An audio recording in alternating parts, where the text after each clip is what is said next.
ទេសនានាដែលមានពលករខ្មែររាល់ថ្ងៃបានស្ដាប់ហើយសូមបានសុខបទភ្លេងនេះខ្ញុំធ្វើផ្ទាល់ដៃផ្ញើខ្មែរប្រុសស្រីដែលរស់ឆ្ងាយស្រុកទៅធ្វើការស្រុកគេរកលុយចិញ្ចឹមម៉ែពុកគ្នាឆ្ងាយស្រុកធ្លាប់រស់ជួបជុំខ្ញុំចង់ប្រាប់ថាស្រុកខ្មែរឥឡូវពេលអ្នកឃ្លាតទៅហាក់ដូចជាស្ងាត់ជ្រងំសល់តែចាំងចាស់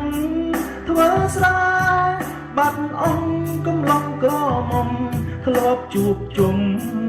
សើចលេងសប្បាយសូមរំលឹកពលករស្រុកខ្មែររស់នៅស្រុកគេកុំភ្លេចខ្មែរឡើយបើមានបានគិតផងព្រោះខ្មែររងចាំអ្នកហើយកុំភ្លេចឡើយស្រុកកំណើតយើ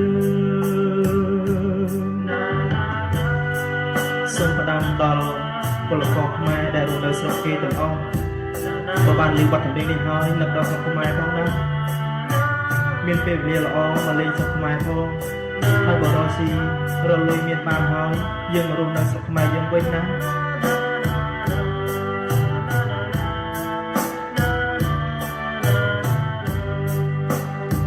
ខ្ញុំចង់ប្រាប់ថា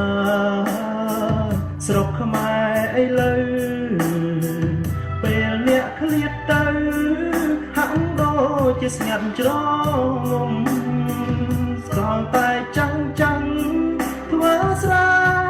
បាត់អង្គកំឡុងក្រមុំធ្លាប់ជួបជុំ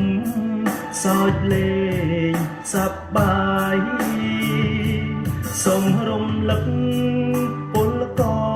រស្រុកខ្មែររស់នៅស្រុកគេកុំភ្លេចខ្មែរឡើយបើមានបានគិតផងព្រោះខ្មែររងចាំអ្នកហើយកុំភ្លេចឡើ